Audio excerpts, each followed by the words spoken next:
A love letter.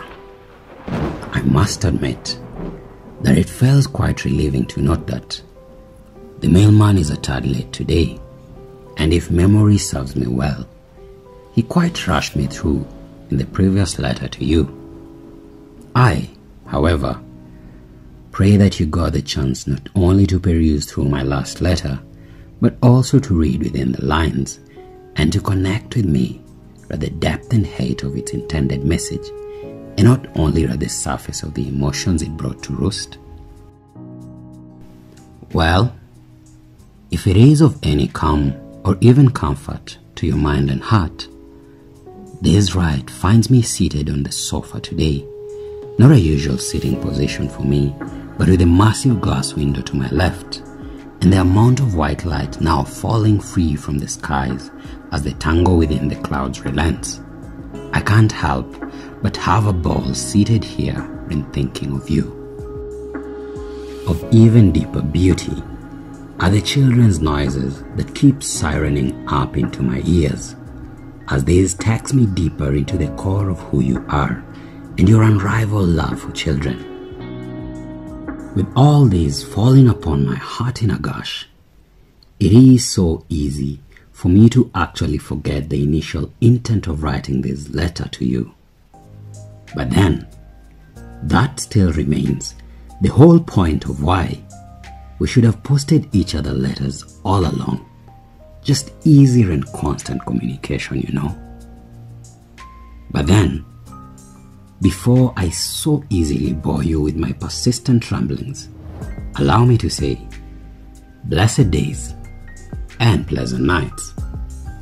See, I almost added welcome, and then immediately noticed that the time and space between us has with so much ease put up a wall of distance and strain in line with stretch of hollowness in our midst, a gap that I in turn hope to narrow with the scribblings of my ramblings to you.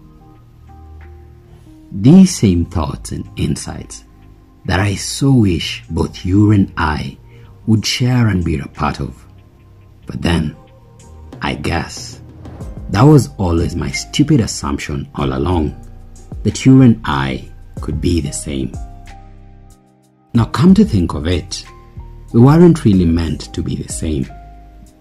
That if for a moment we could think beyond ourselves and how we felt and even what we wanted individually, then the possibilities would have for sure sprung unbelievably.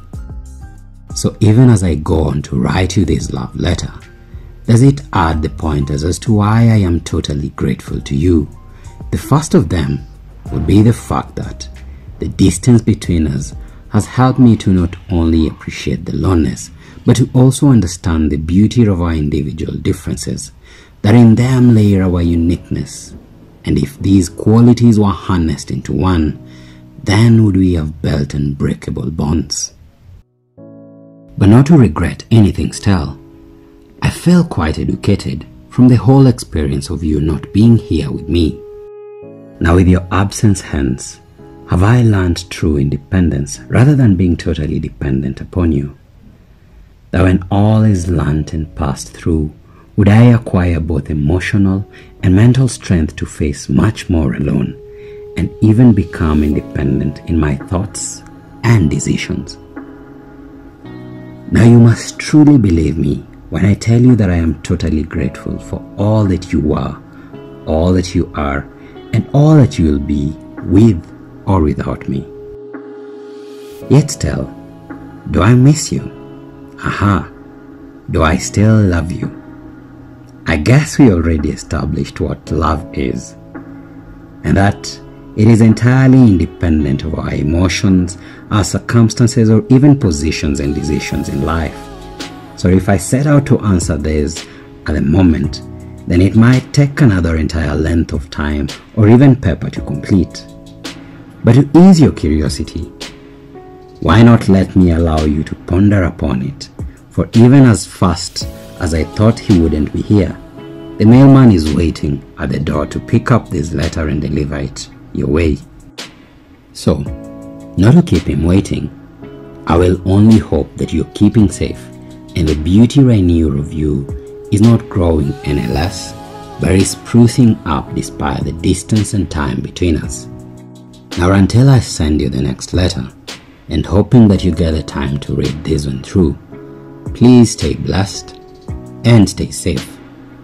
Paper, the sketches of life.